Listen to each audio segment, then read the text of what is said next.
If you're killing an animal, you give it enough respect. You eat as much as possible of it. Hey, this is Ryan of Happy Healthy Vegan, and thank you, Peter, my moderator, for sharing this video with me. I don't know how you find these guys. I'd never heard of this dude before. Chef Capra, he's some kind of famous international celebrity chef. And I've seen a ton of people make videos ranting against veganism, but I was shocked at this. I mean, it was like maybe only a 40-second video, but man, he packed in so much hate in that 40 seconds, it was off the charts. And like I said, I've never seen this guy on TV or social media or wherever he's on before. For all I know, he's this really sweet, loving, caring, kind, compassionate, avuncular dude. But when he's talking about vegans, oh man, just watch out. There's just some horrible, toxic behavior coming here. And this kind of goes back to my video last week I was making about how if someone is against vegans, they're typically, not the greatest person in the world. I'll put a link up there. Anyway, let's jump right in. Actually, I saw something very offensive the other day. Wow, I can't imagine what this content is you encountered on the internet that caused you to feel deeply hurt, upset, or angry. Maybe you saw some footage of animal cruelty and you felt for the animals? There is some idiot is showing how chicken nuggets are made. He even showed the feet as something that is completely to be thrown away from a chicken. I would take this guy and put it in a Well, that was just like a 12-second video clip there, but I found at least 3 giant problems that I really want to bring up. First is the ad hominem attack, calling the person an idiot for showing how chicken nuggets were made.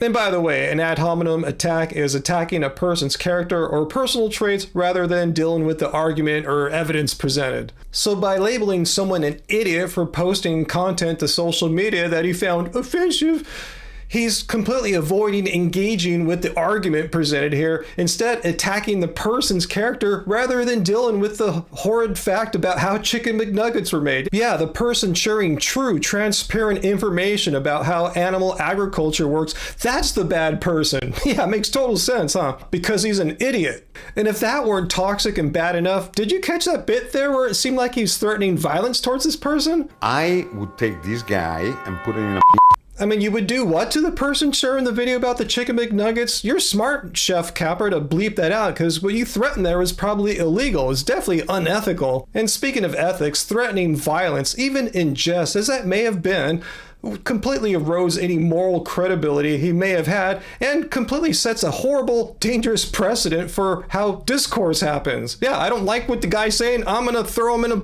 Again, tough shit if you find this kind of content offensive. I suggest you stop being such a precious snowflake and instead of distracting and deflecting with ad hominem attacks and threatening violence, actually pay attention, listen, and engage with the issues being presented rather than being a complete effing a-hole. And lastly, the third thing I want to say about that 12-second clip, and there's more to come, the last thing I want to say here is that Chef Capra is mistakenly attacking the messenger and not the system. I mean, it's a well-known fact that industrial meat production wastes a huge percentage of the animals that they're chopping up and stuff. I think it's like 30 or 40%. And blaming a YouTuber or a TikToker for documenting this waste is beyond ridiculous. And this YouTuber or TikToker is just being transparent. He or she's being honest, showing the truth of how food is made, and attacking the YouTuber or TikToker for sharing this transparency denies people from being able to make informed choices about what kinds of foods they want to buy. And I think the reason why precious snowflakes like the chef here freak out when they see footage of animal agriculture being shared truthfully and transparently is that they don't want that. They want to suppress that information. They want themselves and the rest of the world to be blissfully unaware of the real horrors that happen every day in animal agriculture. All right, so anyway, let's get past that 12-second clip there and continue on with this video, and it actually gets worse. Way, way worse. I would take this guy and put it in a... If you're killing an animal, you give it enough respect. You eat as much as possible of it.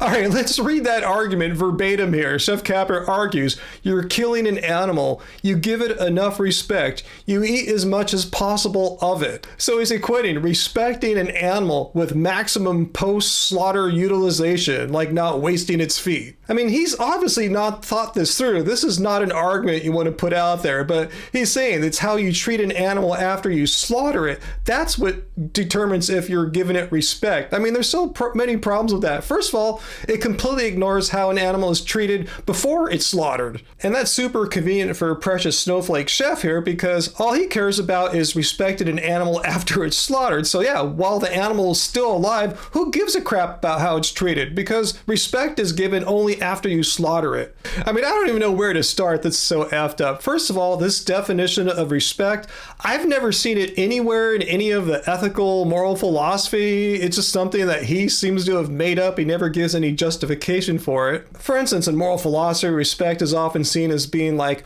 valuing a being inherently for its own sake, not seeing it or valuing it because it's a resource for you to chop up and do stuff with. And as I said, you don't want to be arguing this point of view that respect is using a dead body of a sentient being to its full maximal utility, because it leads to some horrible logical conclusions. For instance, what's stopping you or a person from applying this moral justification to humans? Like, say, suppose someone kills a human being, but then takes the remains of that human being and donates 5 organs to save 5 people, then donates their flesh and tissue for medical research, and then cremates the body and repurposes the ashes to be used in the making of ceramics and pottery. So using Chef Snowflake's logic here, this would be a completely morally justifiable act. The killer respected their victim by completely utilizing their body in the most useful way, not wasting anything. So I think we can see the complete absurdity of this sort of reasoning. There's a damn good reason why you don't see people argue, hey, I murdered a dude, but I completely respected him by totally utilizing all parts of his body. Nothing went to waste. I mean, anyone hearing that would just find that just morally abhorrent. You'd be seen as a moral monster, and you should go to jail for the rest of your life. I mean, if you actually did it, if it was more than just a thought experiment. And this completely circles back to my video from a few weeks ago about the unrefutable argument for veganism, where I brought up how the philosopher Kant said respect for persons means treating them as ends in themselves, never merely as a means to an end. Meaning killing animals or humans and using for parts means treating beings as mere resources. The bottom line is morality needs to require more than just like efficient use. It's going to require things more like respect for life, autonomy, and consent.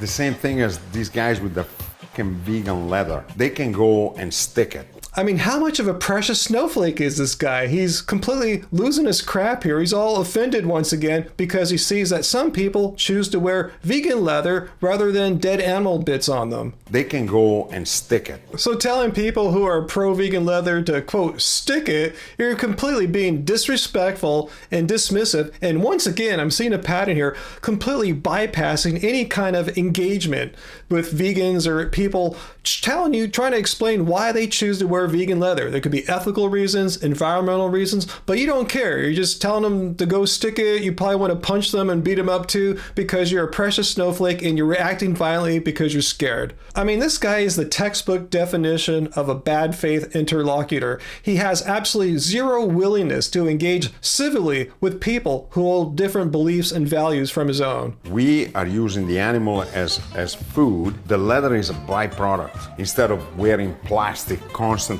All right, so a straw man fallacy, more bad faith tactics there, saying that vegan leather is all plastic and stuff. And there's a variety of plant-based materials that vegan leather is made out of nowadays, such as mushroom mycelium, pineapple leaf fiber, cork, or recycled materials, not necessarily plastic. Use organic materials that are proper and that are also good for you, not just for the environment. But he's strawmanning vegan leather and pumping up his animal leather, saying vegan leather is plastic and bad for you and the animal leather is great. And he claims that animal leather is better for the environment? Seriously? Really, even with animal agriculture being responsible for 18% of greenhouse gas emissions. That's more than the combined exhaust from all transportation.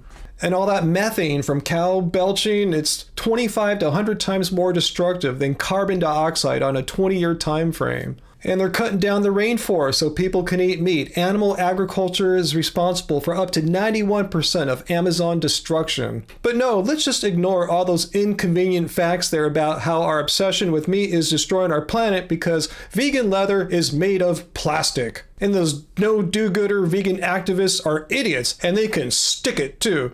So once again, guys, we have ourselves another full-fledged vegan bigot. And if you didn't see my video from last week where I talk about the actual scientific research into anti-vegan bigotry, have a look. I'll put a link up here for you. So anyway, thanks for watching this video. If you're new, please hit like, share this video, subscribe, hit the notification bell for all my videos, live streams, and Angie's 7 Vegan Meals. I made a home series. And if you happen to be a Chef Snowflake fan and you think everything he said made complete sense, I feel sorry for you because I showed you how absurd his claims are. But anyway, please come and discuss this with me in a civil way, not like Chef Snowflake would, but be a civil, decent human being. Friday, 6 p.m. Pacific time, and be a decent person and we could maybe have a conversation. So until then, guys, remember, it doesn't suck being vegan.